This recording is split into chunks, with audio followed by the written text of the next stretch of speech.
Team out. When I was younger, I got results by grinding through what had to be done. No problem was too big. No obstacle was too great. I would just work harder, just grind through and do whatever it took to get past the problem. My approach has changed. I still grind and I always will. But I also place serious value on relationships. You can work hard by yourself and grind it solo just to get it done. But if you develop great relationships with people you can team up with along the way, you will stoke your business success massively. It's more than connecting with successful people. You want to take the meetings with all types of people from all walks of life. So many times I've booked a meeting and felt like skipping it, but I go anyways, and then it changes my life. Being too self-focused gets us in the way of our own success. It stops people from giving, sharing, and asking for help when it's needed. Relationships exist for us to help and be helped. Coach and be coached. They open doors. They pave new routes you never thought of and provide new ways to make your map. Good relationships will forever change your life. After moving to Michigan, I met so many good friends and encountered so many eye-opening people. Why? Because I always take meetings.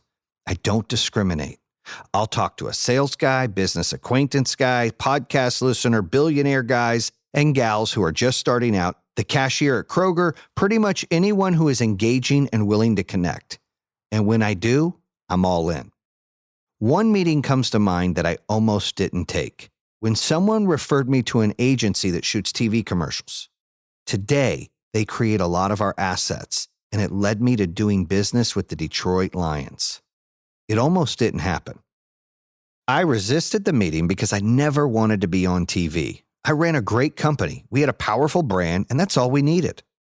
It was a chance meeting, set up by a stranger I ran into at the gym, another relationship that came about by happenstance. His name, Brian Elias, and he is now my friend and a business mentor. Here's how it happened. I was at the fancy gym that I go to around the corner from my house. I got on one of those stationary bikes, the ones all lit up with large display and flashing lights. I started the routine, and this guy walked up to me. "Hey, where'd you get that piece of shit outside?" he said, smirking and pointing out the window. He had seen me pull into the parking lot in my blue Lamborghini, raise the scissor doors, and step out like some asshole with bleach blonde hair. The Lambo isn't even the best car in the parking lot, but it gets a lot of attention. I got it from a guy who couldn't afford the gas. "Why, you got gas money? Maybe I can take you for a ride," I threw back at him. He started laughing. I got back to my biking, but he interrupted me again. "I noticed it says BAM on your license plate," he chuckled. "Yeah, it stands for Build a Movement," I said. His smile turned into a thoughtful pouted lip, and he nodded. He was impressed. "Well, you're on my bike," he said. "Well, it looks like you can ride that bike," I said, pointing to another bike in the row of carbon copy bikes just like the one I was on. The snarky back and forth lasted a few minutes more. It was all in good fun. I could tell he wanted to chat, and I gauged whether I was in the mood. Again, every moment in life we are making decisions.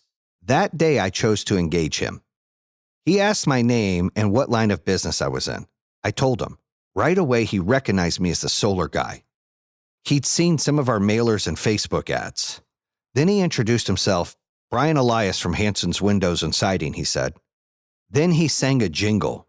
"Your home needs work, call 1-800-HANSONS, get it done." Apparently, I was the only guy in Michigan who didn't know it. Elias had sold his company about 8 months earlier for $80 million and had been interested in becoming a board member for another company. After that, Brian and I hit it off. We had a couple of lunches and became friends. I leaned on him as a CEO coach. He leaned on me for marketing ideas. It worked. I could have blown him off. I could have shut down the chatter, plugged in my earbuds, and ignored him. Instead, I engaged him in conversation. Eventually, our relationship led to a conversation about an ad agency. "Hey, you need to meet the Sussman agency," Brian said. "You guys need to do TV commercials for your business." Prior to that conversation, we'd done some gaudy, horrible commercials. One that I wrote featured the punter and kicker from the Lions, my son, and I doing the floss. It's a dance move popularized by the video game Fortnite. It also featured a talking dog. Yes, a talking dog. Then we did one with the Cleveland Browns. That was Power Home 1.0. There's no elevator, right? Step one was the shitty commercials. When I decided to take the meeting with Alan Sussman, I could quickly see he was one of the most genius human beings I'd ever met. He was a 74-year-old Jewish man who rocks sandals and socks all the time. His partner, Dino, is an older Italian mafia type dude who plays golf in long-ass shorts. The pair are characters, and I love them. They're like my family today. But I didn't know that going in. What kind of dinner am I going to here? Am I wasting my time? Let's see how this goes. It's a meal. I had one brilliant idea for an emotional commercial, so I decided to pitch it. The scenario was this. A guy comes home. He's tired from work. His wife has a power bill with a graph and a red arrow pointing up. "Honey, I don't think we can afford the power anymore," she says. He says, "Oh," and you hear Morgan Freeman or Sam Elliott or someone cool saying, "Are you tired of high utility rates? Call Power Home Solar." I had other ideas. I pushed them too. I thought I was a genius. What do you think? The excitement didn't match mine. "How does solar work?" Alan asked. I went into my usual sermon. The sun hits the panels, the energy then is converted from DC to AC, where you use that energy first.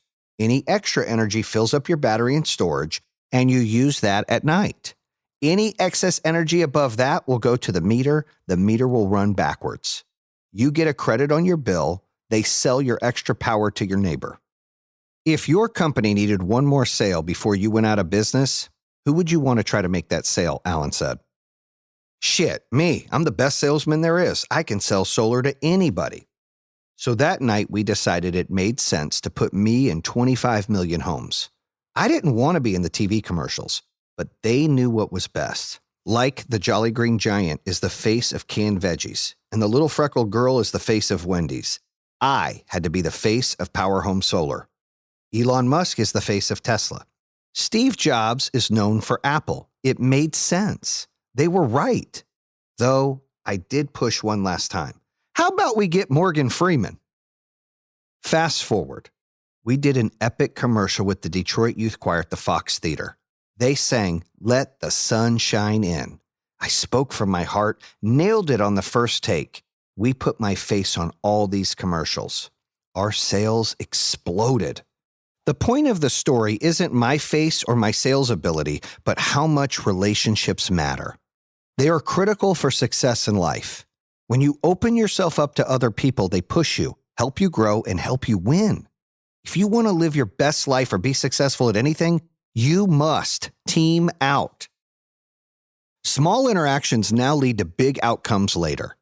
When it comes to relationships, sometimes you have an interaction one day that leads to a connection later. Eventually, it can all lead to a major win. I've experienced it several times. Back when I did home security, a guy named Alan wanted to sit down. He bugged me for a long time. I thought meeting with him would be a waste of time, so I blew him off. But Alan was one persistent guy. Finally, when another meeting I was supposed to have got canceled, I took his call. Alan convinced me that day to partner with him. Our work together added 50% more profit to my business over the next 2 years. You don't know what's going to happen when you meet people. You don't know the difference they're going to make in your life. And it's just not high-powered people, it's all people. My bad judgments about Alan got in the way of a smart partnership for 2 years. One small exchange can lead to another one, which can lead to another one. Every decision we make every single day changes our lives forever. The relationship with the Detroit Lions ultimately led to my friendship with Barry Sanders. More on that in the next chapter. When I moved to North Carolina, my dad asked me which high school I wanted to go to, Concord or Gastonia.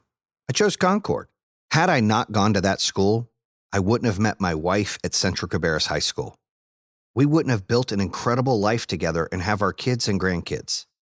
My buddy Joe, who's one of my best friends, chose to move from New York to work for me. If he hadn't, he wouldn't have met his wife, Ashley. They now have 5 kids. We met playing video games in 2003. All of our lives intersect. It's easy to put off meetings or social interactions some days, but choosing to connect with people is one of the most important decisions you can make. Embrace connection and capitalize on relationship building opportunities with all types of people, especially on the days you don't want to. Everyone is an asset. When people are negative, it's healthy to tune them out and focus more on you. But with everyone else, you must take the blinders off. I've been poor. I've been mocked. I've been made fun of. I've been told I can't. I've had money. I've been successful. I've been celebrated. It feels like I've been on both ends of the spectrum of life and most points in between. Here's what I've learned. All people have value. The people I am friends with are all very different. In 2018, my wife and I planned a couples trip with our friends. We went to Turks and Caicos with a mixed bag of friends, 22 people all together. On one of the outings, some of us went out on a boat together. We had Detroit Lions kicker Matt Prater and his wife with us, my buddy who's a tax accountant and his wife, a wealth management friend and his wife. We all have different incomes, lifestyles, nationalities, but we're all friends.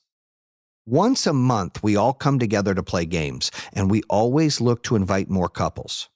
Our group grows bigger all the time, and new people come into our circle. I love when friends meet friends. We have a tradition on birthdays where everyone takes turns speaking around the table. Each person tells the birthday boy or girl what they appreciate about them, or they share a funny story about them. My friends did this for me when we went to Turks on my birthday. I even got emotional, which almost never happens. That night, I basked in how awesome it was to have these very different people in my life. Some of them make $50,000 per year. Some of them make $500 million. It doesn't fucking matter. We're all more successful because we have each other. When you go to meetings to build relationships, be open and optimistic about everyone. Mix it up. Be open-minded.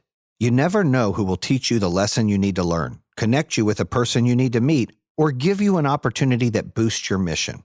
For the networking business person, possibilities are everyone. People want to be a part of your life. People need you to be a part of their life. Networking with other people helps everyone achieve greater outcomes faster. And life is way more fun too. Do you see people? Relationships take work. We're all guilty of not putting in effort sometimes. We move too fast. We get caught up in our own agendas and the details of life. We forget to really see people. We spend time with them, but sometimes we aren't there with them. I'm guilty of this too. In the end, people just want to feel valued. No matter how much money they make, no matter what their background is, no matter where they live, we are all desperate to be seen. So when you're with another person and you are fully there, it's a damn gift. Be all in when you're with family, friends, colleagues, acquaintances, and strangers even. I found you get more than one gift back. It's more like a truckload.